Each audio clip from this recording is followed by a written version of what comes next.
Maya, seorang wanita berusia 32 tahun, duduk di sofa kulit putih yang empuk di apartemen mewahnya di kawasan Sudirman, Jakarta. Sebagai CEO sebuah perusahaan teknologi yang sedang naik daun, dia adalah simbol kesuksesan modern, cerdas, mandiri, dan tak kenal menyerah. Cahaya lembut dari lampu kristal di ruang tamu memantulkan kilau di rambutnya yang tergerai rapi, membuatnya tampak seperti ratu dalam kerajaannya sendiri. Malam itu, dia sedang meneliti laporan keuangan perusahaan yang baru saja diterima dari asistennya, bukti kerja kerasnya selama lebih dari 1 dekade. Di sudut ruangan, Ardi, suami Maya, sedang asyik dengan ponselnya. Pria berusia 35 tahun itu mengenakan kaos sederhana dan celana jeans yang sedikit usang, kontras dengan penampilan Maya yang selalu elegan. Ardi bukanlah pria yang suka berdandan, dan Maya selalu bilang itulah yang membuatnya jatuh cinta. Kesederhanaan Ardi yang terasa begitu nyata di tengah dunia Maya yang penuh dengan kepalsuan dan ambisi. Tapi malam ini, ada sesuatu yang berbeda. Tatapan Ardi ke ponselnya terlalu lama, jari-jarinya bergerak cepat mengetik pesan, dan sesekali dia melirik ke arah Maya dengan ekspresi yang sulit dibaca. "Maya, kamu nggak capek? Tiap malam cuma ngurusin laporan begitu," ujar Ardi tiba-tiba, suaranya sedikit sinis tapi dibalut dengan nada santai. Maya menoleh, tersenyum kecil, dan meletakkan tablet di pangkuannya. "Capek sih, tapi ini yang bikin kita bisa tinggal di sini, Di," jawab Maya lembut, matanya penuh kasih. "Kamu tahu kan, aku nggak cuma kerja buat aku, tapi buat kita."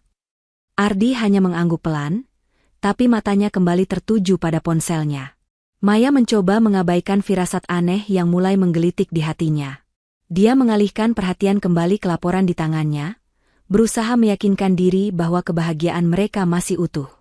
Ada sesuatu yang tidak beres dalam sikap Ardi malam ini, dan Maya mulai merasakan kegelisahan yang tidak bisa dijelaskan. Dia bangkit dari sofa, berjalan mendekati Ardi, dan mencoba menarik perhatiannya dengan suara lembut. "Di, ada apa sih?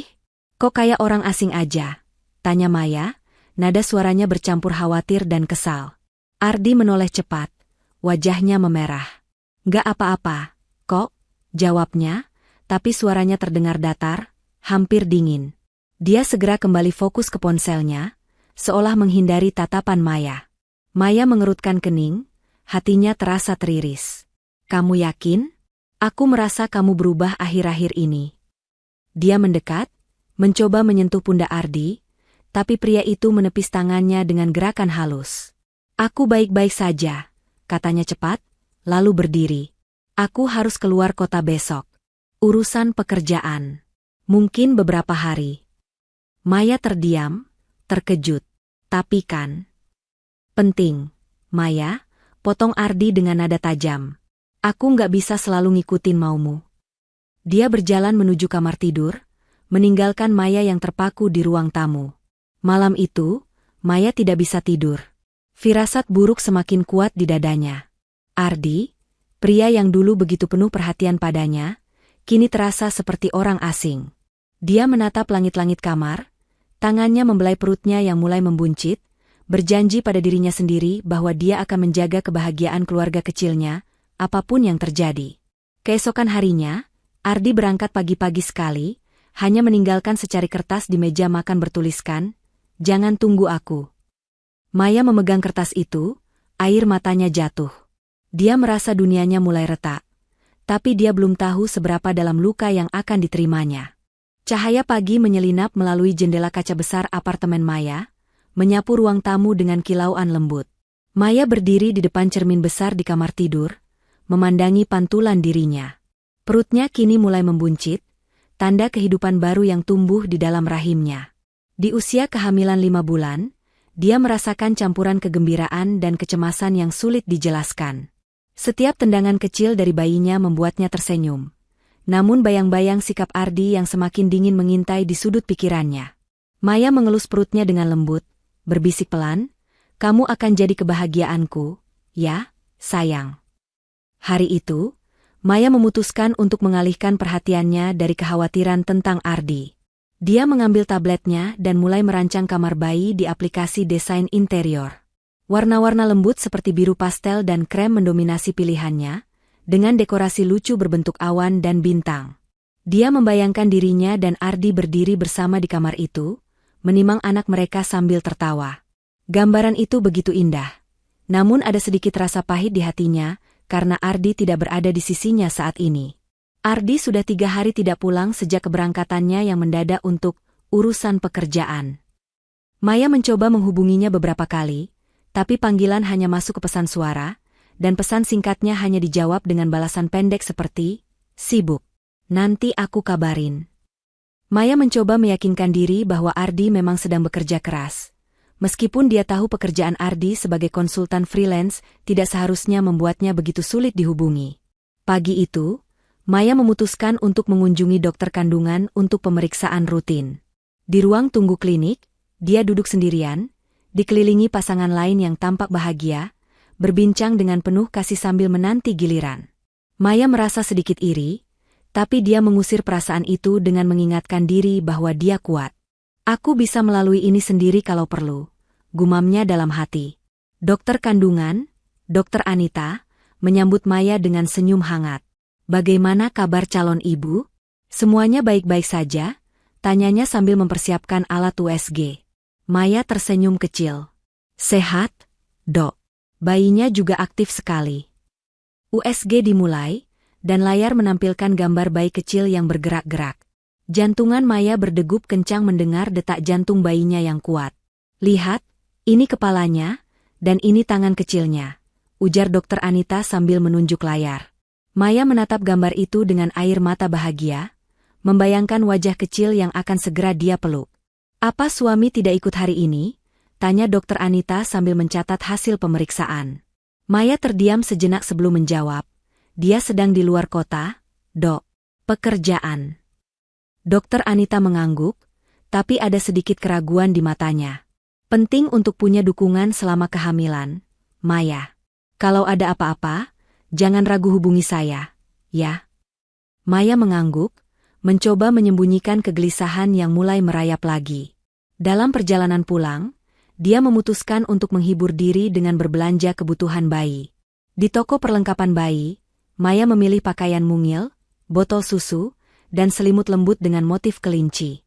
Setiap barang yang dia pegang membuatnya semakin bersemangat menyambut kelahiran anaknya. Dia bahkan membeli sepasang kaos kaki kecil dengan bordir berbentuk hati, membayangkan betapa lucunya kaki mungil anaknya nanti. Sesampainya di rumah, Maya menata barang-barang itu di kamar tamu yang akan dijadikan kamar bayi. Dia membayangkan Ardi pulang dan melihat semua ini, lalu memeluknya erat sambil berkata, "Kamu luar biasa, Maya. Aku nggak sabar jadi ayah." Tapi hayalannya buyar saat ponselnya berbunyi. Pesan dari Ardi, "Masih sibuk. Mungkin minggu depan pulang." Maya menatap ponselnya dengan hati yang semakin berat. Dia mencoba menghubungi Ardi lagi, tapi seperti biasa, tidak ada jawaban. Rasa kesepian mulai menyelimuti, tapi Maya menggenggam kaos kaki kecil yang baru dibelinya, berjanji pada dirinya sendiri bahwa dia akan memberikan yang terbaik untuk anaknya, dengan atau tanpa Ardi. Malam itu, Maya duduk di balkon apartemen, menatap lampu-lampu kota yang berkelap-kelip. Angin malam membelai wajahnya, dan dia mengelus perutnya lagi.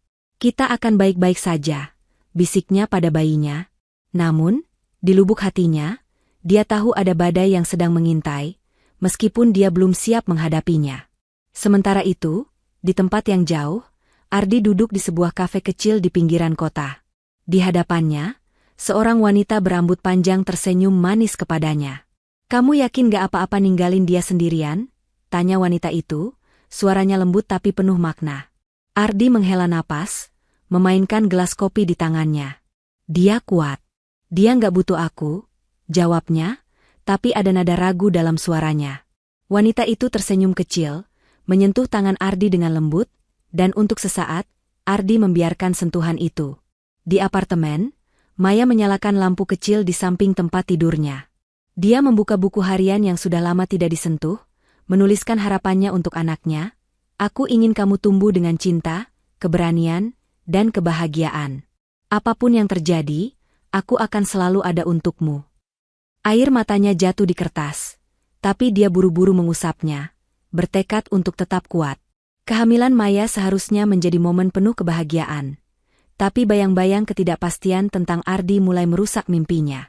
Dia masih berharap Ardi akan kembali seperti dulu, pria sederhana yang mencintainya dengan tulus.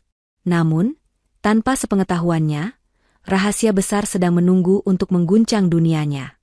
Hujan turun rintik-rintik di Jakarta malam itu, menciptakan simfoni lembut yang memantul di jendela apartemen mewah Maya.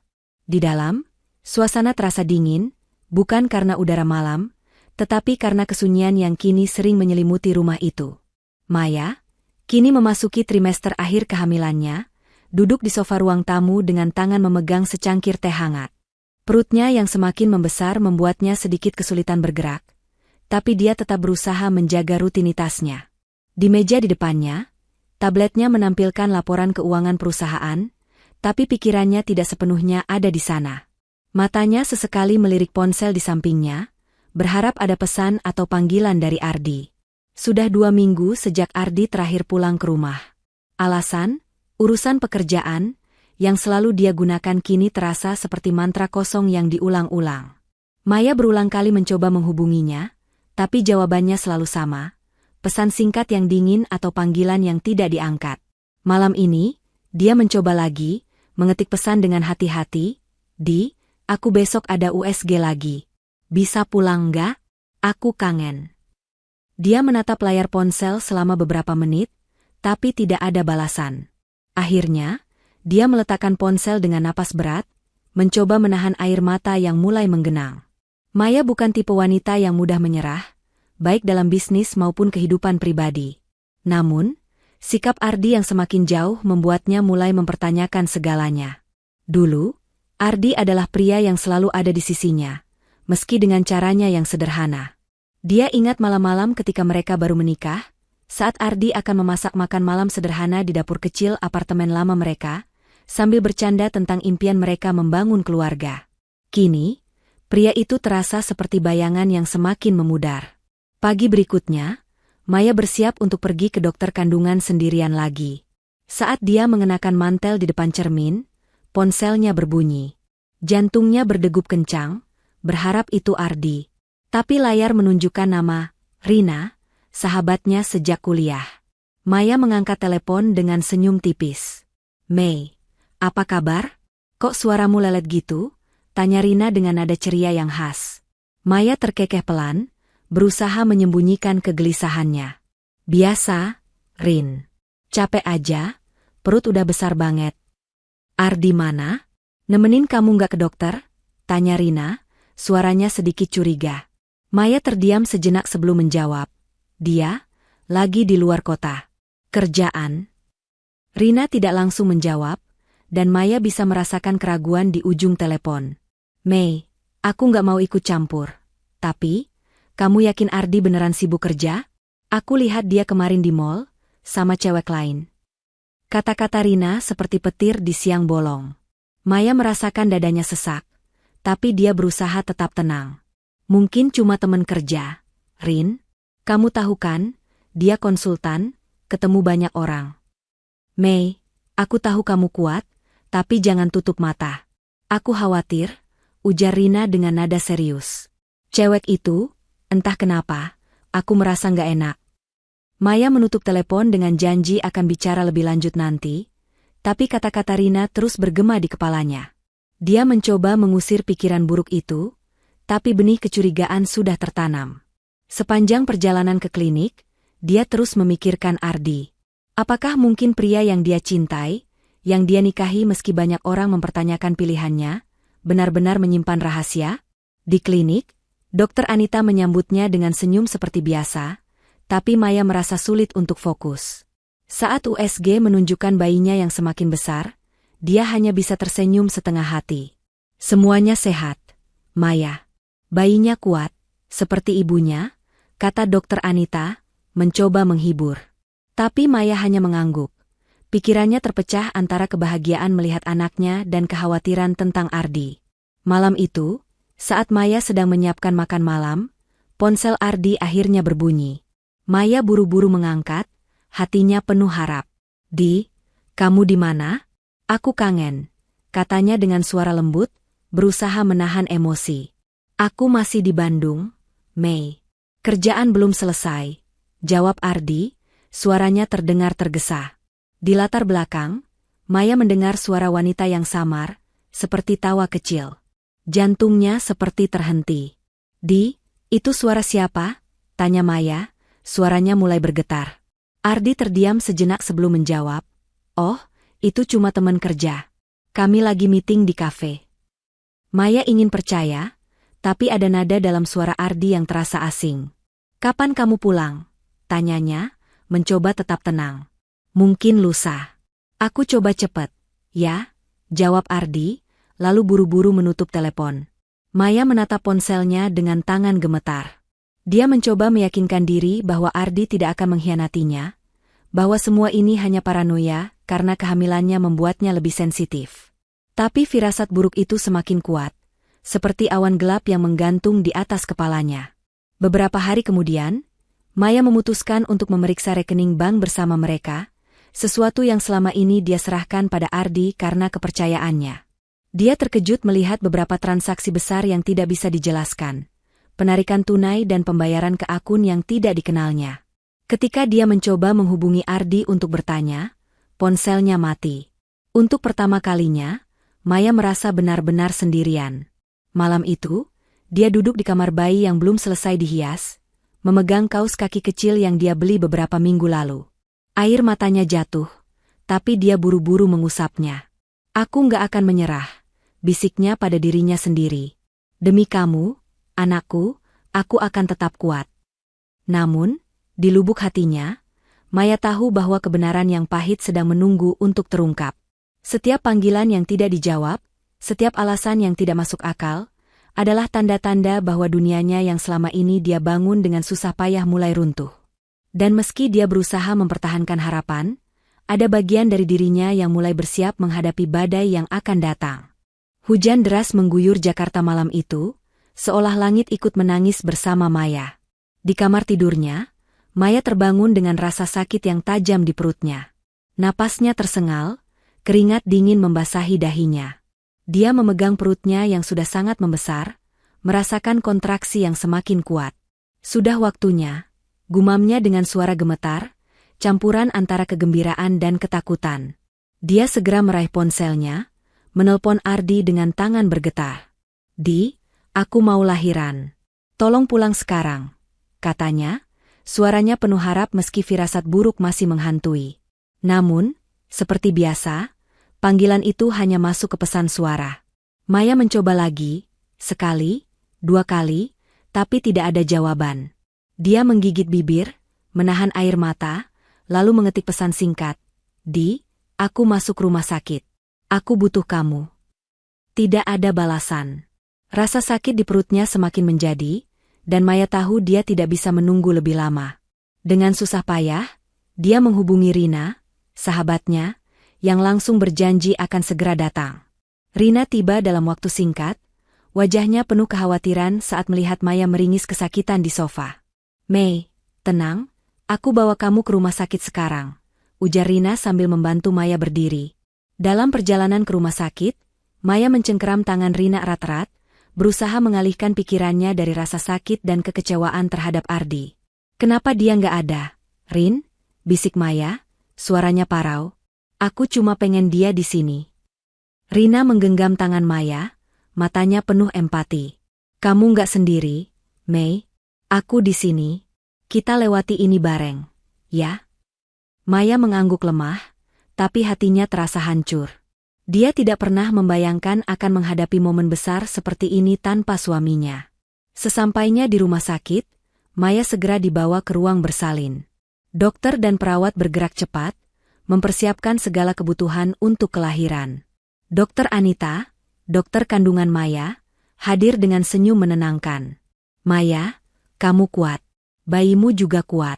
Kita akan lakukan ini bersama, katanya sambil memeriksa kondisi Maya. Maya hanya bisa mengangguk. Fokusnya terpecah antara rasa sakit yang kini datang seperti ombak dan pikiran tentang Ardi yang tak kunjung muncul. Saat kontraksi semakin intens, Maya terus memeriksa ponselnya, berharap ada kabar dari Ardi. Tapi layar ponsel tetap kosong. Tidak ada pesan, tidak ada panggilan. Rina, yang setia berada di sisinya, mencoba menghibur dengan cerita-cerita ringan, tapi Maya bisa melihat kekhawatiran di mata sahabatnya. "Rin, coba telepon Ardi lagi, please," pinta Maya di sela-sela napasnya yang tersengal. Rina mengangguk, mengambil ponselnya, dan mencoba menghubungi Ardi. Setelah beberapa kali mencoba, akhirnya Ardi mengangkat. "Di, kamu di mana?" "Maya lagi lahiran. Dia butuh kamu," seru Rina, suaranya penuh emosi. Di ujung telepon, suara Ardi terdengar tergesa. Aku nggak bisa datang sekarang, Rin. Aku lagi di luar kota, urusan penting. Bilang ke Maya aku minta maaf." Lalu, telepon ditutup begitu saja. Rina menatap ponsel dengan wajah merah padam, marah bercampur tidak percaya. Dia kembali ke sisi Maya, berusaha menyembunyikan kemarahannya. "Dia bilang dia nggak bisa datang, Mei. Katanya urusan kerja," ujar Rina dengan hati-hati, tapi nada suaranya tidak bisa menyembunyikan kekecewaan. Maya menutup mata, air matanya mengalir pelan. "Kerja? Lagi-lagi kerja?" katanya dengan suara serak. Rasa sakit fisik dari kontraksi bercampur dengan luka di hatinya. Dia merasa dikhianati, ditinggalkan di saat dia paling membutuhkan Ardi. Tapi di tengah kepedihan itu, dia mendengar suara kecil di dalam dirinya. "Kamu harus kuat, Maya. Demi anakmu." Proses persalinan berlangsung selama beberapa jam. Maya, dengan segala kekuatannya, berjuang melalui rasa sakit yang tak tertahankan. Rina tidak pernah meninggalkan sisinya, menggenggam tangannya erat, mengucapkan kata-kata penyemangat. "Kamu bisa, Mei. Bayimu udah deket," ujar Rina, suaranya penuh semangat meski matanya berkaca-kaca. Akhirnya, setelah perjuangan yang terasa seperti selamanya, tangisan bayi memecah keheningan ruang bersalin. Dokter Anita tersenyum lebar. "Selamat, Maya. Anak laki-laki yang sehat," katanya sambil mengangkat bayi kecil itu, yang kini menangis keras dengan wajah merah mungil. Maya menangis, bukan lagi karena sakit atau kekecewaan, tapi karena kebahagiaan yang meluap. Ketika perawat meletakkan bayinya di dada, Maya memandang wajah kecil itu dengan cinta yang tak terucapkan. "Kamu di sini, kamu akhirnya di sini," bisiknya, air mata mengalir di pipinya. Bayi itu, dengan mata kecil yang baru terbuka, seolah menatapnya kembali, dan untuk sesaat, semua luka di hati Maya terasa lenyap. Namun, di tengah kebahagiaan itu, pikiran tentang Ardi kembali menyelinap. Maya menamakan bayinya Raka, sebuah nama yang penuh harapan, berjanji untuk menjadi ibu yang kuat bagi anaknya. Dia memeluk Raka erat, berjanji dalam hati bahwa dia akan memberikan kehidupan terbaik untuk putranya, dengan atau tanpa Ardi. Malam itu, saat Maya terlelap dengan Raka di sisinya, dia tidak tahu bahwa kebenaran yang lebih pahit masih menunggunya. Sebuah rahasia yang akan mengguncang dunianya hingga ke dasar. Cahaya pagi menyelinap melalui jendela kamar rumah sakit, menyapu wajah Maya yang pucat namun penuh kelembutan saat dia memandang Raka, bayi mungil yang tertidur di pelukannya. Tangisan kecilnya semalam telah berubah menjadi dengkuran pelan, dan Maya merasa hatinya penuh cinta, meski ada luka yang masih menganga di dadanya. Kehadiran Raka adalah anugerah. Tapi ketidakhadiran Ardi di momen terpenting ini meninggalkan rasa pahit yang sulit dihapus. Maya mengelus pipi Raka dengan lembut, berbisik, "Kamu adalah dunia ibu sekarang." Rina, yang semalaman setia menemani, kini duduk di kursi sudut dengan wajah lelah namun tetap waspada. Dia memandang Maya dengan campuran kekaguman dan kekhawatiran. "Mei, kamu luar biasa. Raka beruntung punya ibu sekuat kamu," katanya. Suaranya lembut tapi penuh makna. Maya tersenyum tipis, tapi matanya masih mencerminkan kegelisahan. "Rin, kenapa Ardi nggak datang? Aku nggak ngerti. Dia tahu aku lahiran, tapi dia cuma bilang, urusan kerja." Suaranya bergetar, dan dia berusaha menahan air mata yang kembali menggenang. Rina menghela napas, ragu-ragu. Dia ingin mengatakan sesuatu, tapi memilih untuk diam, takut menambah beban Maya di saat yang begitu rawan. Namun, takdir seolah punya rencana lain untuk mengungkap kebenaran. Siang itu, saat Maya sedang menyusui Raka dengan bantuan perawat, ponselnya berbunyi. Itu adalah pesan dari nomor tak dikenal. "Bu Maya, maaf mengganggu. Saya Lita, saya perlu bicara soal Ardi." Bisa ketemu di kafetaria rumah sakit. Maya mengerutkan kening, jantungnya berdegup kencang. Nama Lita terasa asing, tapi ada firasat buruk yang langsung menyelimuti. Dia menoleh ke Rina, yang kebetulan melihat pesan itu. Lita? Siapa itu, Mei? Tanya Rina, nadanya penuh curiga. Aku nggak tahu, Rin. Tapi, aku harus tahu apa yang terjadi. Jawab Maya dengan suara tegas meski tubuhnya masih lemah. Dia meminta Rina untuk menjaga Raka sebentar, lalu dengan susah payah berjalan menuju kafetaria rumah sakit, dibantu oleh perawat. Di kafetaria, Maya melihat seorang wanita duduk di sudut, memegang cangkir kopi dengan tangan gemetar. Wanita itu, yang sepertinya berusia akhir 20-an, memiliki wajah cantik tapi penuh ketegangan. Maya mendekat, dan wanita itu langsung berdiri, matanya memancarkan rasa bersalah. Bu Maya? Saya Lita, katanya dengan suara pelan. Maya duduk dengan hati-hati, rasa sakit di tubuhnya masih terasa, tapi rasa ingin tahunya lebih kuat. Ada apa? Kenapa kamu tahu nama aku? Dan apa hubunganmu dengan Ardi? Tanyanya, suaranya dingin tapi penuh keberanian. Lita menunduk, menelan ludah sebelum berbicara. Saya minta maaf, Bu. Saya nggak tahu harus mulai dari mana. Ardi, dia bukan cuma suami ibu. Dia juga ayah anak saya. Kata-kata itu seperti petir yang menyambar, membuat dunia Maya seolah berhenti berputar. Apa maksudmu? Tanya Maya, suaranya gemetar. Dia mencengkeram meja untuk menahan diri. Lita menangis pelan, mencoba menjelaskan. Saya kenal Ardi setahun lalu. Dia bilang dia lajang, bahwa dia nggak punya keluarga. Saya percaya. Saya baru tahu soal ibu beberapa bulan lalu, tapi saat itu saya sudah hamil. Saya melahirkan kemarin, di rumah sakit ini. Anak saya, anak Ardi. Maya merasa napasnya tersendat. Dia menutup mata, mencoba memproses informasi yang terlalu berat untuk diterima. Jadi, Ardi ada di sini? Di rumah sakit ini?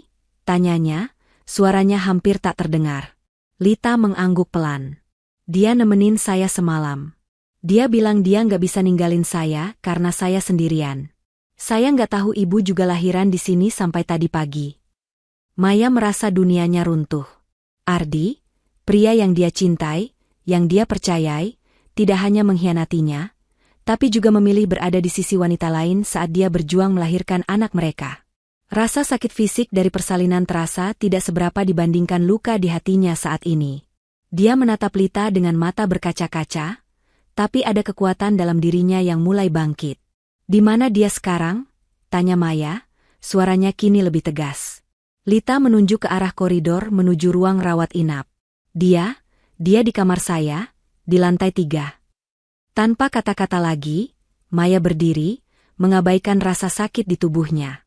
Dia berjalan dengan langkah gemetar menuju lift, didampingi perawat yang khawatir. Rina, yang buru-buru menyusul setelah mendengar penjelasan singkat dari Maya, mencoba menahannya. Mei, kamu baru lahiran. Jangan paksa diri. Serunya, tapi Maya hanya menggeleng. Aku harus lihat sendiri, Rin. Aku harus tahu, jawab Maya, matanya penuh tekad. Di lantai 3, Maya mendorong pintu kamar rawat yang ditunjuk Lita. Di dalam, dia melihat pemandangan yang menghancurkan hatinya. Ardi duduk di samping ranjang, memegang tangan Lita yang terlihat lemah, sementara bayi kecil terbaring di boks di sampingnya. Ardi menoleh, dan wajahnya memucat saat melihat Maya berdiri di ambang pintu. Maya, katanya, suaranya penuh kepanikan. Dia bangkit, mencoba mendekat, tapi Maya mengangkat tangan, menghentikannya. Jadi ini, urusan kerja, kamu? Tanya Maya, suaranya penuh sarkasme meski air mata mengalir di pipinya. Kamu pilih di sini, nemenin dia, sementara aku lahiran sendirian? Ardi membuka mulut, tapi kata-kata seolah terjebak di tenggorokannya. Mei, aku bisa jelasin, katanya akhirnya, tapi suaranya lemah, penuh kepalsuan. Maya menggeleng, menatap Ardi dengan tatapan yang penuh kekecewaan. Jangan, aku nggak mau dengar apa-apa lagi. Dia menoleh ke Raka, yang kini berada dalam pelukan Rina di belakangnya, dan hatinya kembali dipenuhi tekad. Aku cuma butuh anakku sekarang. Kamu bukan lagi bagian dari hidup kami. Maya berbalik, meninggalkan Ardi yang terdiam di kamar itu. Langkahnya lemah, tapi hatinya mulai menemukan kekuatan baru. Dia tahu perjalanan ke depan tidak akan mudah, tapi demi Raka, dia siap menghadapi apapun. Di koridor rumah sakit, dia memeluk Raka erat, berjanji dalam hati bahwa dia akan melindungi anaknya dari dunia yang telah mengkhianatinya. Langit Jakarta sore itu diselimuti awan kelabu, mencerminkan gejolak di hati Maya. Di kamar rawat rumah sakit, Maya duduk di tepi ranjang, memandang Raka yang tertidur pulas di boks bayi. Wajah mungil itu adalah satu-satunya sumber kekuatannya saat ini, tapi luka di hatinya masih terasa menganga. Pengkhianatan Ardi, yang baru saja terungkap di depan matanya, seperti pisau yang terus menusuk. Namun, di tengah rasa sakit itu, ada api kemarahan yang mulai menyala. Kemarahan yang memberinya tekad untuk tidak membiarkan Ardi menghancurkan hidupnya lebih jauh. Rina, yang masih setia menemani, duduk di samping Maya dengan wajah penuh kekhawatiran. "Mei, kamu harus istirahat. Tubuhmu masih lemah," ujarnya lembut, tangannya menyentuh bahu Maya. Tapi Maya hanya menggeleng, matanya penuh tekad. "Aku nggak bisa diam, Rin. Aku harus selesaikan ini sekarang," jawab Maya, suaranya rendah tapi tegas. Dia tahu, jika dia tidak menghadapi Ardi sekarang, rasa sakit ini akan terus menggerogoti dirinya. Dengan hati-hati, dia bangkit dari ranjang, mengabaikan rasa nyeri di tubuhnya yang baru saja melahirkan. "Rin, tolong jaga Raka sebentar. Aku harus bicara sama Ardi." Rina ingin protes, tapi melihat kilatan di mata Maya. "Sistem, Maya, aku tahu kamu marah, tapi kamu baru melahirkan. Ini bukan saatnya untuk konfrontasi," kata Rina, suaranya penuh kekhawatiran. "Biar aku yang hadapi dia." Maya menggeleng keras. "Tidak, Rin. Ini urusanku. Aku harus dengar sendiri dari mulutnya." Dia menatap Raka, mengelus pipinya sekali lagi, lalu berjalan keluar kamar dengan langkah pelan tapi penuh tekad. Perawat mencoba membantunya, tapi Maya menolak dengan sopan. "Aku bisa sendiri," katanya, meski tubuhnya terasa lemah. Di koridor rumah sakit, Maya menuju kamar Lita di lantai 3, tempat dia terakhir melihat Ardi. Jantungnya berdegup kencang, tapi bukan lagi karena takut. Kali ini, itu adalah kemarahan yang membakar. Dia mendorong pintu kamar dengan tangan gemetar, dan di sana Ardi berdiri, sendirian, di dekat jendela. Lita dan bayinya tidak terlihat, mungkin sedang diperiksa oleh dokter. Ardi menoleh, wajahnya memucat saat melihat Maya. "Mei, kamu kenapa di sini? Kamu harus istirahat," katanya, suaranya penuh kepanikan.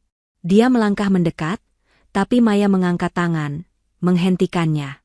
"Jangan dekat-dekat," katanya, suaranya dingin seperti es. "Aku cuma mau tahu satu hal, Ardi. Kenapa? Kenapa kamu bisa setega ini sama aku? Sama anak kita?"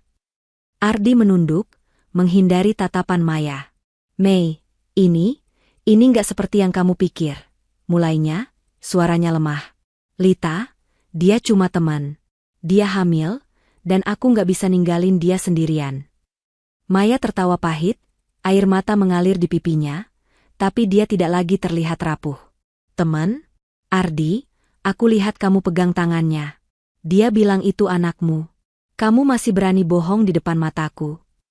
Suaranya meninggi, penuh emosi yang selama ini dia pendam. Ardi mencoba mendekat lagi, tangannya terulur. "Mei, dengar aku. Aku nggak bermaksud nyakitin kamu. Aku cuma bingung. Kamu selalu sibuk, selalu sukses, dan aku nggak tahu tempatku di mana di hidupmu." Kata-kata itu seperti tamparan. Maya menatapnya dengan tak percaya. "Jadi ini salahku? Karena aku kerja keras buat kita? Buat rumah ini? Buat masa depan anak kita?" Dia menunjuk ke arah luar, ke arah dunia yang dia bangun dengan keringatnya. "Aku kasih kamu segalanya, Ardi, dan kamu balas dengan pengkhianatan."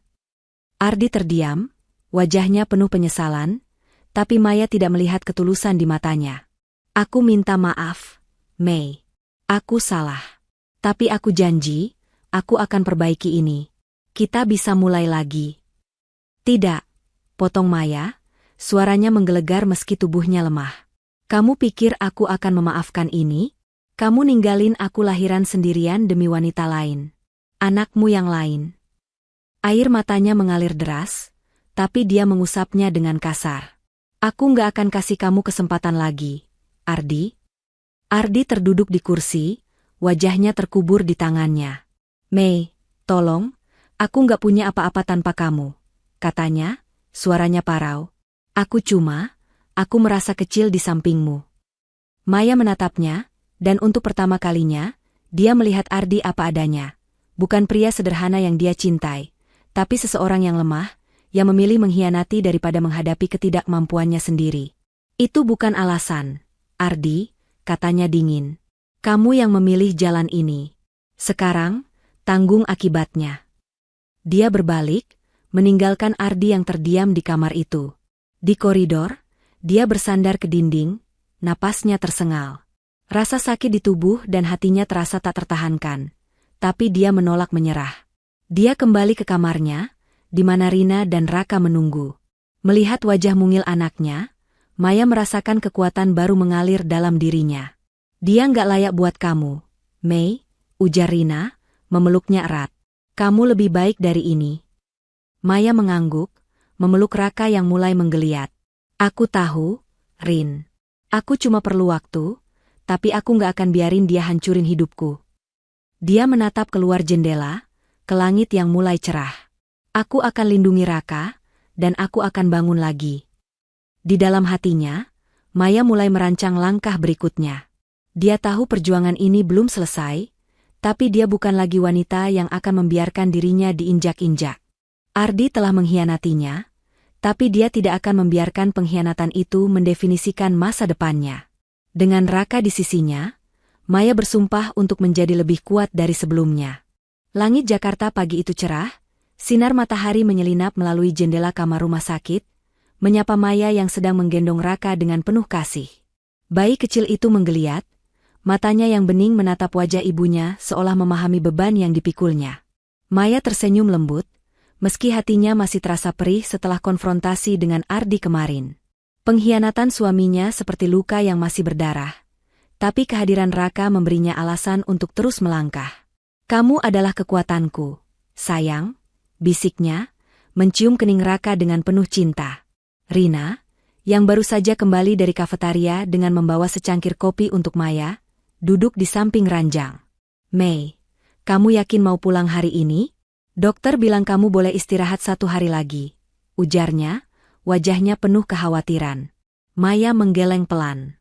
Aku nggak mau tinggal di sini lebih lama, Rin. Aku harus mulai lagi, untuk Raka. Suaranya tegas, meski ada sedikit getar yang mencerminkan emosi yang masih bergolak. Aku nggak bisa terus-terusan larut dalam sakit hati. Rina mengangguk, mengagumi keteguhan sahabatnya. Kamu luar biasa, Mei. Tapi, apa rencanamu dengan Ardi? Dia masih suamimu, secara hukum. Kata-kata itu membuat Maya terdiam.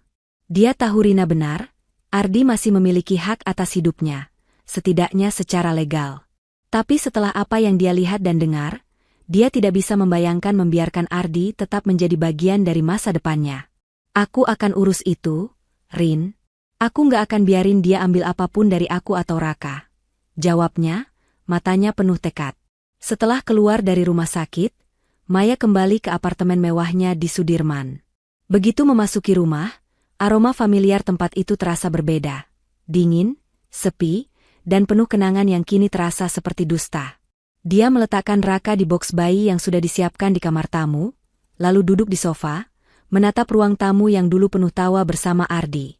Kini, ruangan itu hanya mengingatkannya pada pengkhianatan. Maya mengambil ponselnya dan menghubungi Sita, pengacara yang sudah bertahun-tahun menangani urusan hukum perusahaannya. Sita, aku perlu ketemu. Ada urusan pribadi yang harus diurus secepatnya, katanya dengan nada serius. Sita, yang dikenal sebagai pengacara tangguh dengan insting tajam, langsung menangkap urgensi dalam suara Maya. Oke, Mei. Aku ke apartemenmu sore ini. Apa yang terjadi? Tanyanya, suaranya penuh perhatian. Aku ceritain nanti. Tapi ini soal pernikahanku dan harta, jawab Maya, suaranya tegas meski penuh emosi. Sore itu, Sita tiba dengan wajah serius, membawa tas berisi dokumen dan laptop. Di ruang tamu, Maya menceritakan semuanya. Pengkhianatan Ardi, kehadiran Lita, dan anak Ardi yang lain. Sita mendengarkan dengan penuh perhatian, sesekali mencatat. Ketika Maya selesai, Sita menghela napas panjang. Maya, ini situasi yang rumit, tapi kamu beruntung. Dari apa yang kamu ceritain, semua aset yang kalian miliki, apartemen ini, tabungan, investasi, berasal dari kerja kerasmu dan perusahaanmu. Ardi tidak punya kontribusi finansial yang signifikan, kan? Maya mengangguk. Dia cuma konsultan freelance. Sita. Penghasilannya kecil, dan selama ini aku yang tanggung semua kebutuhan rumah tangga. Bahkan mobil yang dia pakai, aku yang beli. Sita tersenyum tipis, matanya berkilat. Itu poin kuat, Mei. Hukum di Indonesia memang mengatur harta bersama dalam pernikahan. Tapi kalau kita bisa buktikan bahwa semua ini adalah harta bawaanmu atau hasil usahamu, Ardi nggak punya hak atas apapun. Aku akan siapkan dokumen untuk memisahkan harta dan, kalau kamu mau, langkah untuk perceraian. Kata, perceraian, terasa seperti pukulan. Tapi Maya tahu itu adalah jalan yang harus dia tempuh. Lakukan, Sita. Aku nggak mau dia punya kuasa atas hidupku lagi. Dan aku mau pastikan Raka terlindungi. Katanya, suaranya penuh tekad. Malam itu, setelah Sita pergi, Maya duduk di kamar bayi, menatap Raka yang sedang tertidur. Dia membuka laptopnya dan mulai memeriksa rekening bank bersama mereka, sesuatu yang selama ini dia serahkan pada Ardi karena kepercayaannya. Apa yang dia temukan membuat darahnya mendidih. Penarikan tunai besar-besaran, transfer ke akun yang tidak dikenal, dan bahkan pembelian barang mewah yang tidak pernah Maya lihat di rumah. Dia menyadari bahwa Ardi mungkin telah menggunakan uangnya untuk kehidupan gandanya dengan Lita. Kemarahan itu membakar, tapi Maya menahannya. Dia menutup laptop, menarik napas dalam-dalam, dan berjanji pada dirinya sendiri bahwa dia tidak akan membiarkan emosinya menguasai. Aku akan ambil kembali hidupku, gumamnya, menatap foto pernikahannya yang masih tergantung di dinding. Dia berdiri, melepas foto itu dari dinding, dan meletakkannya di laci, seolah menutup babak lama dalam hidupnya. Di sisi lain kota, Ardi duduk di sebuah kafe kecil, wajahnya kusut. Lita, yang kini pulang dari rumah sakit, mengiriminya pesan, Ardi, aku nggak bisa terus begini. Kamu harus pilih, aku atau dia. Ardi menatap pesan itu dengan tangan gemetar, menyadari bahwa dunianya juga sedang runtuh. Dia tahu Maya bukan wanita yang mudah menyerah, dan dia mulai merasa takut kehilangan segalanya. Sementara itu, Maya kembali ke sisi Raka, menggendongnya dengan penuh kasih. Dia tahu perjuangan ini belum selesai, tapi untuk pertama kalinya, dia merasa memiliki kendali. Dengan bantuan Sita, dia akan memastikan bahwa Ardi tidak akan mendapatkan apapun dari hidup yang telah dia bangun dengan susah payah. Di tengah malam yang sunyi, Maya berbisik pada Raka, kita akan baik-baik saja, sayang. Ibu janji. Sinar matahari pagi menyelinap melalui celah-celah tirai apartemen mewah Maya di Sudirman, menyapu ruang tamu dengan kehangatan yang kontras dengan suasana dingin di hati Maya. Sudah seminggu sejak dia kembali dari rumah sakit, membawa Raka, putra kecilnya, ke dunia yang kini terasa begitu berbeda. Raka, dengan wajah mungilnya yang penuh ketenangan, menjadi sumber kekuatan Maya di tengah badai emosi yang masih bergolak. Pengkhianatan Ardi, kebenaran tentang Lita, dan anak mereka, masih menghantui pikirannya seperti bayang-bayang yang tak mau pergi. Tapi Maya bukan lagi wanita yang akan membiarkan luka itu melemahkannya. Hari ini, dia memutuskan untuk mengambil langkah tegas. Pagi itu, Maya duduk di meja makan, menyeruput kopi hitam sambil menatap dokumen-dokumen yang telah disiapkan Sita, pengacaranya. Kertas-kertas itu berisi rincian aset yang dimilikinya. Apartemen, tabungan, saham perusahaan, dan bahkan mobil yang selama ini dipakai Ardi. Semuanya, seperti yang dikonfirmasi Sita, adalah hasil kerja keras Maya, bukan Ardi. Sita juga telah menyiapkan surat perjanjian pemisahan harta dan dokumen awal untuk proses perceraian. Maya menelusuri setiap halaman dengan mata tajam, hatinya dipenuhi tekad.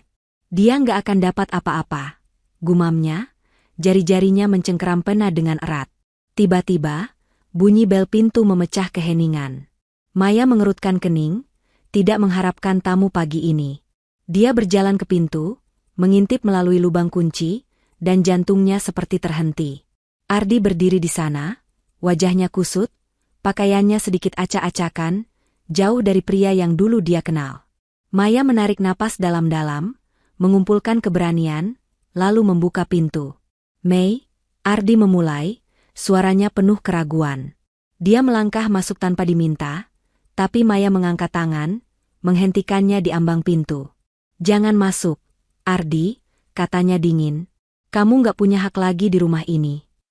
Ardi terkejut, matanya melebar. "Mei, please, dengar aku dulu. Aku tahu aku salah, tapi aku mau perbaiki semuanya. Aku nggak bisa hidup tanpa kamu." Suaranya bergetar, tapi Maya bisa melihat kepalsuan di balik kata-katanya. Maya tertawa pahit, menggelengkan kepala. "Perbaiki? Ardi, kamu pikir aku bodoh? Kamu tinggalkan aku lahiran sendirian demi wanita lain. Kamu punya anak lain di luar sana. Dan sekarang kamu berani datang ke sini, minta maaf seolah semua bisa dilupain begitu saja." Suaranya meninggi, penuh kemarahan yang selama ini dia pendam. Ardi menunduk, tangannya memainkan ujung jaketnya. "Aku tahu aku salah, Mei. Tapi Lita, dia nggak seperti kamu. Dia nggak punya apa-apa. Aku cuma kasihan." "Cukup," potong Maya, suaranya seperti petir. "Kamu pikir aku akan percaya alasan itu? Kamu pakai uangku, uang yang aku kerja keras buat, untuk hidup sama dia. Aku tahu semua transaksi itu, Ardi. Aku tahu kamu beliin dia barang-barang mewah, sementara aku di sini berjuang sendiri." Ardi membuka mulut, tapi tidak ada kata-kata yang keluar. Dia tahu dia tidak punya pembelaan. Maya melangkah ke meja makan, mengambil map berisi dokumen dari Sita, dan melemparkannya ke arah Ardi. "Ini surat pemisahan harta. Semua yang ada di sini, rumah, mobil, tabungan, adalah milikku. Kamu nggak punya hak atas apapun. Dan ini," dia mengeluarkan surat lain, "adalah pemberitahuan bahwa aku akan ajukan cerai." Wajah Ardi memucat. "Mei, kamu nggak serius, kan? Kita punya anak, Mei. Kita bisa mulai lagi demi Raka." Dia mencoba mendekat, tapi Maya mundur, matanya penuh kebencian. "Jangan bawa-bawa Raka," bentak Maya. "Kamu bukan ayah yang layak buat dia. Kamu ninggalin dia sebelum dia lahir. Sekarang, keluar dari rumah ini, Ardi. Aku nggak mau lihat kamu lagi." Ardi terdiam, matanya berkaca-kaca, tapi Maya tidak lagi peduli. Dia membuka pintu lebar-lebar, menunjuk keluar. "Pergi. Sekarang." Ardi mencoba memohon sekali lagi. "Mei, tolong, aku nggak punya apa-apa. Aku nggak tahu mau kemana." Suaranya penuh keputusasaan, tapi Maya tidak bergeming. "Itu bukan urusanku lagi," jawabnya dingin. "Kamu pilih jalan ini, Ardi. Sekarang tanggung akibatnya." Dengan langkah gontai, Ardi akhirnya berjalan keluar, membawa tas kecil yang berisi barang-barangnya. Saat pintu ditutup di belakangnya, Maya bersandar ke dinding, napasnya tersengal. Dia merasa beban berat terangkat dari pundaknya, tapi air mata tetap mengalir. Bukan karena kehilangan Ardi, tapi karena dia akhirnya bebas dari bayang-bayang pengkhianatan. Rina, yang tiba beberapa menit kemudian setelah dipanggil Maya, memeluknya erat. "Kamu hebat, Mei. Aku bangga sama kamu," katanya, suaranya penuh kehangatan. Maya tersenyum lemah, mengusap air matanya. "Aku cuma mau Raka punya kehidupan yang baik, Rin. Aku nggak mau dia tumbuh di bawah bayang-bayang ayah yang nggak bertanggung jawab." Malam itu, Maya duduk di kamar bayi, menggendong Raka yang sedang tertidur. Dia menatap wajah mungil itu, berjanji dalam hati untuk memberikan segalanya bagi anaknya. Dengan bantuan Sita, dia tahu proses hukum akan segera selesai, memastikan Ardi tidak akan memiliki klaim atas apapun dalam hidupnya. Di luar, hujan mulai turun, tapi bagi Maya, itu bukan lagi pertanda kesedihan. Itu adalah awal baru, Sebuah kesempatan untuk membangun kehidupan yang lebih baik untuk dirinya dan Raka. Sementara itu, di sebuah penginapan murah di pinggiran Jakarta, Ardi duduk di ranjang yang berderit, menatap ponselnya yang menunjukkan pesan dari Lita, "Jangan hubungi aku lagi. Aku nggak mau hidup sama pria yang nggak punya apa-apa." Ardi menutup wajahnya dengan tangan, menyadari bahwa dia telah kehilangan segalanya karena kesalahannya sendiri. Cahaya matahari pagi menyapa Jakarta dengan lembut, menyelinap melalui jendela besar apartemen Maya di Sudirman. Di kamar bayi, Maya berdiri di samping boks Raka, menatap wajah mungil anaknya yang sedang tertidur pulas. Tawa kecil Raka saat dia menggeliat membuat hati Maya hangat, seolah semua luka yang ditinggalkan Ardi perlahan mulai memudar. Sudah sebulan sejak dia mengusir Ardi dari hidupnya, dan meski proses hukum perceraian masih berjalan, Maya merasa beban besar telah terangkat dari pundaknya. Dia tidak lagi hidup dalam bayang-bayang pengkhianatan. Kini, dia adalah wanita yang siap membangun kembali hidupnya. Maya berjalan ke ruang kerja pribadinya, sebuah sudut apartemen yang dipenuhi dokumen, laptop, dan papan visi yang dulu menjadi tempat dia merancang mimpinya. Setelah kelahiran Raka, dia sempat menjauh dari urusan perusahaan, menyerahkan sebagian besar tanggung jawab kepada timnya. Tapi hari ini, dia merasa panggilan untuk kembali. Dia mengenakan blazer biru tua yang elegan, rambutnya ditata rapi, dan untuk pertama kalinya dalam beberapa bulan, dia merasa seperti dirinya yang dulu, CEO tangguh yang membangun kerajaan teknologi dari nol. Di kantor, suasana riuh menyambutnya. Timnya, yang sudah lama menantikan kembalinya Maya, memberikan tepuk tangan hangat saat dia memasuki ruang rapat. "Selamat datang kembali, Bu Maya," seru Andi, manajer operasionalnya, dengan senyum lebar. Maya tersenyum, merasa energinya kembali mengalir. Dia tahu perusahaan ini adalah bagian dari identitasnya, sesuatu yang tidak akan pernah bisa diambil Ardi darinya. Rapat pagi itu berlangsung dengan semangat baru.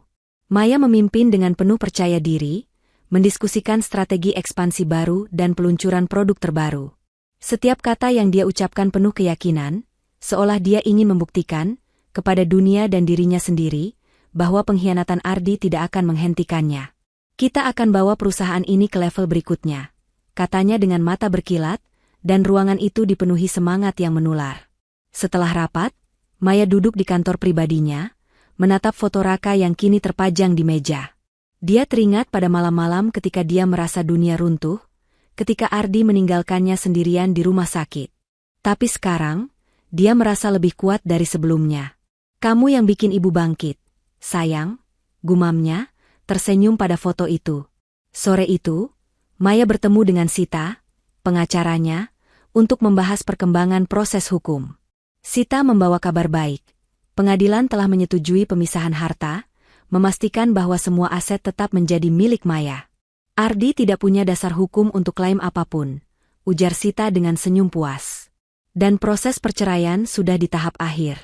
Dalam beberapa minggu, kamu akan resmi bebas, Mei." Maya menghela napas lega, meski ada sedikit rasa pahit di hatinya.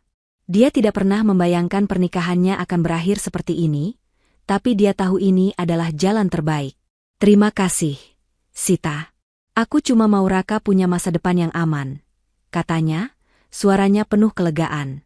Di rumah, Maya menghabiskan malam bersama Raka, bermain dengan mainan kecil yang mengeluarkan bunyi gemerincing. Tawa Raka memenuhi ruangan, dan untuk pertama kalinya dalam waktu lama, Maya merasa kedamaian sejati. Dia tidak lagi mencari validasi dari orang lain, tidak dari Ardi, tidak dari siapapun. Kekuatannya datang dari dalam dirinya, dan dari cinta tak terbatas untuk anaknya. Sementara itu, di sisi lain kota, Ardi hidup dalam keputusasaan. Setelah ditinggalkan Lita, yang ternyata hanya memanfaatkannya selama dia masih memiliki akses ke uang Maya, Ardi kini tinggal di sebuah kos-kosan Facetune. Langit Jakarta sore itu berwarna jingga lembut, menyapa kota dengan kehangatan yang seolah merayakan perjalanan baru Maya. Di balkon apartemennya di Sudirman, Maya berdiri dengan Raka dalam pelukannya, menatap cakrawala yang berkilau dengan lampu-lampu kota. Raka, kini berusia 3 bulan, menggenggam jari ibunya dengan tangan mungilnya, matanya yang bening penuh rasa ingin tahu. Maya tersenyum, hatinya dipenuhi kedamaian yang sudah lama tidak dirasakannya. Pengkhianatan Ardi, Luka yang dulu terasa seperti akan menghancurkan dunianya, kini hanyalah kenangan pahit yang telah dia tinggalkan. Hari ini adalah hari istimewa. Pagi tadi, Sita, pengacara Maya, mengirimkan kabar bahwa proses perceraiannya telah selesai. Maya resmi bebas dari Ardi, dan semua aset yang dia perjuangkan tetap menjadi miliknya. Surat-surat itu terasa seperti penutup dari babak kelam dalam hidupnya, dan Maya merasa seperti burung yang akhirnya lepas dari sangkar. Dia menatap Raka, berbisik, "Sekarang cuma kita berdua, sayang. Tapi ibu janji, kamu akan punya hidup yang penuh cinta." Di ruang tamu, meja makan kini dipenuhi dokumen-dokumen baru, bukan lagi surat hukum, tapi rencana ekspansi perusahaan yang sedang Maya garap. Setelah kembali ke dunia bisnis, Maya membawa perusahaan teknologinya ke puncak baru. Produk terbaru mereka, sebuah aplikasi yang membantu UMKM mengelola keuangan, mendapat sambutan luar biasa di pasar. Media memuji Maya sebagai wanita inspiratif tahun ini, tapi bagi Maya, penghargaan terbesar adalah melihat Raka tersenyum setiap hari. Rina, sahabat setia Maya, sering datang berkunjung, membawa tawa dan kehangatan. Sore ini, dia duduk di sofa, menggoda Raka dengan mainan berbentuk kelinci. "Mei, lihat nih, Raka udah mulai cekikikan. Kayaknya dia bakal jadi penutup hati semua orang." "Deh," canda Rina, membuat Maya tertawa lepas. "Dia udah curi hati ibu sejak hari pertama," jawab Maya, mencium kening Raka. Dia menatap Rina, matanya penuh rasa syukur. "Rin, terima kasih ya. Kalau nggak ada kamu, aku nggak tahu bisa lewatin semua ini." Rina menggeleng, tersenyum hangat. "Kamu yang kuat, Mei.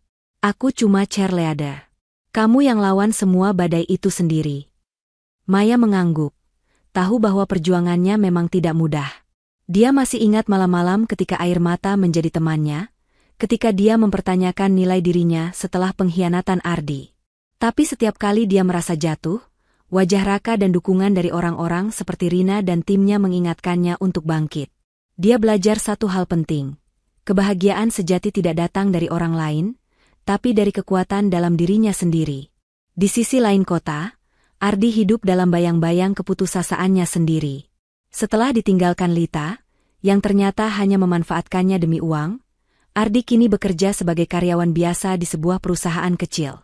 Kos-kosan sederhana yang dia tempati jauh dari kemewahan apartemen Maya, dan setiap malam, dia dihantui penyesalan. Dia pernah mencoba menghubungi Maya, mengirim pesan memohon maaf, tapi Maya tidak pernah membalas. Dia tahu pintu itu telah tertutup selamanya. Malam itu, Maya mengadakan makan malam kecil di apartemennya, mengundang Rina dan beberapa rekan kerja terdekat. Meja dipenuhi hidangan sederhana tapi hangat, soto ayam, nasi goreng, dan es kelapa muda yang menjadi favorit Maya.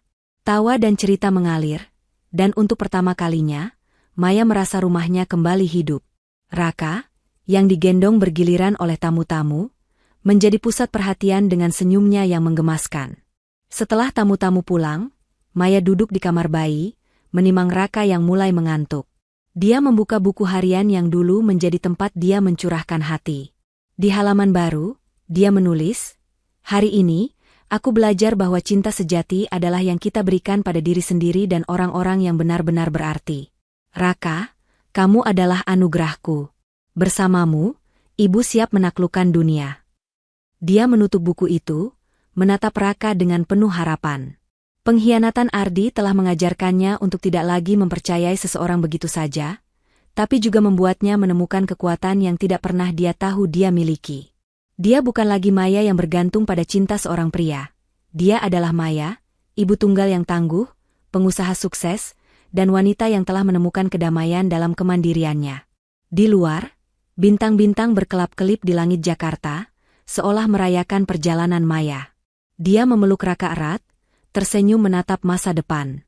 "Kita akan baik-baik saja," bisiknya, dan kali ini, dia benar-benar yakin. Hidup baru telah dimulai, penuh harapan, keberanian, dan cinta yang tak pernah pudar. Langit Jakarta sore itu berwarna jingga lembut, menyapa kota dengan kehangatan yang seolah merayakan perjalanan baru Maya. Di balkon apartemennya di Sudirman, Maya berdiri dengan Raka dalam pelukannya, menatap cakrawala yang berkilau dengan lampu-lampu kota. Raka, kini berusia 3 bulan, menggenggam jari ibunya dengan tangan mungilnya, matanya yang bening penuh rasa ingin tahu. Maya tersenyum, hatinya dipenuhi kedamaian yang sudah lama tidak dirasakannya. Pengkhianatan Ardi, luka yang dulu terasa seperti akan menghancurkan dunianya, kini hanyalah kenangan pahit yang telah dia tinggalkan. Hari ini adalah hari istimewa. Pagi tadi, Sita, pengacara Maya, mengirimkan kabar bahwa proses perceraiannya telah selesai. Maya resmi bebas dari Ardi, dan semua aset yang dia perjuangkan tetap menjadi miliknya. Surat-surat itu terasa seperti penutup dari babak kelam dalam hidupnya, dan Maya merasa seperti burung yang akhirnya lepas dari sangkar. Dia menatap Raka, berbisik, "Sekarang cuma kita berdua, sayang. Tapi ibu janji, kamu akan punya hidup yang penuh cinta." Di ruang tamu, meja makan kini dipenuhi dokumen-dokumen baru, bukan lagi surat hukum, tapi rencana ekspansi perusahaan yang sedang Maya garap. Setelah kembali ke dunia bisnis, Maya membawa perusahaan teknologinya ke puncak baru. Produk terbaru mereka, sebuah aplikasi yang membantu UMKM mengelola keuangan, mendapat sambutan luar biasa di pasar. Media memuji Maya sebagai wanita inspiratif tahun ini, tapi bagi Maya, penghargaan terbesar adalah melihat Raka tersenyum setiap hari. Rina, sahabat setia Maya, sering datang berkunjung, membawa tawa dan kehangatan. Sore ini, dia duduk di sofa, menggoda Raka dengan mainan berbentuk kelinci. "Mei, lihat nih, Raka udah mulai cekikikan. Kayaknya dia bakal jadi penutup hati semua orang." "Deh," canda Rina, membuat Maya tertawa lepas. "Dia udah curi hati ibu sejak hari pertama," jawab Maya, mencium kening Raka. Dia menatap Rina, matanya penuh rasa syukur. "Rin, terima kasih ya. Kalau nggak ada kamu, aku nggak tahu bisa lewatin semua ini." Rina menggeleng, tersenyum hangat. "Kamu yang kuat, Mei. Aku cuma cheerleader. Kamu yang lawan semua badai itu sendiri." Maya mengangguk, tahu bahwa perjuangannya memang tidak mudah. Dia masih ingat malam-malam ketika air mata menjadi temannya, ketika dia mempertanyakan nilai dirinya setelah pengkhianatan Ardi. Tapi setiap kali dia merasa jatuh, wajah Raka dan dukungan dari orang-orang seperti Rina dan timnya mengingatkannya untuk bangkit. Dia belajar satu hal penting. Kebahagiaan sejati tidak datang dari orang lain, tapi dari kekuatan dalam dirinya sendiri. Di sisi lain kota, Ardi hidup dalam bayang-bayang keputusasaan-nya sendiri. Setelah ditinggalkan Lita, yang ternyata hanya memanfaatkannya demi uang, Ardi kini bekerja sebagai karyawan biasa di sebuah perusahaan kecil. Kos-kosan sederhana yang dia tempati jauh dari kemewahan apartemen Maya, dan setiap malam, dia dihantui penyesalan. Dia pernah mencoba menghubungi Maya, mengirim pesan memohon maaf, tapi Maya tidak pernah membalas. Dia tahu pintu itu telah tertutup selamanya. Malam itu, Maya mengadakan makan malam kecil di apartemennya, mengundang Rina dan beberapa rekan kerja terdekat. Meja dipenuhi hidangan sederhana tapi hangat, soto ayam, nasi goreng, dan es kelapa muda yang menjadi favorit Maya. Tawa dan cerita mengalir, dan untuk pertama kalinya, Maya merasa rumahnya kembali hidup. Raka, yang digendong bergiliran oleh tamu-tamu, menjadi pusat perhatian dengan senyumnya yang menggemaskan. Setelah tamu-tamu pulang, Maya duduk di kamar bayi, menimang Raka yang mulai mengantuk. Dia membuka buku harian yang dulu menjadi tempat dia mencurahkan hati. Di halaman baru, dia menulis, "Hari ini, aku belajar bahwa cinta sejati adalah yang kita berikan pada diri sendiri dan orang-orang yang benar-benar berarti. Raka, kamu adalah anugerahku. Bersamamu, ibu siap menaklukkan dunia." Dia menutup buku itu, menatap Raka dengan penuh harapan. Pengkhianatan Ardi telah mengajarkannya untuk tidak lagi mempercayai seseorang begitu saja, tapi juga membuatnya menemukan kekuatan yang tidak pernah dia tahu dia miliki. Dia bukan lagi Maya yang bergantung pada cinta seorang pria. Dia adalah Maya, ibu tunggal yang tangguh, pengusaha sukses, dan wanita yang telah menemukan kedamaian dalam kemandiriannya. Di luar, bintang-bintang berkelap-kelip di langit Jakarta, seolah merayakan perjalanan Maya. Dia memeluk Raka erat, tersenyum menatap masa depan. "Kita akan baik-baik saja," bisiknya, dan kali ini, dia benar-benar yakin. Hidup baru telah dimulai, penuh harapan, keberanian, dan cinta yang tak pernah pudar.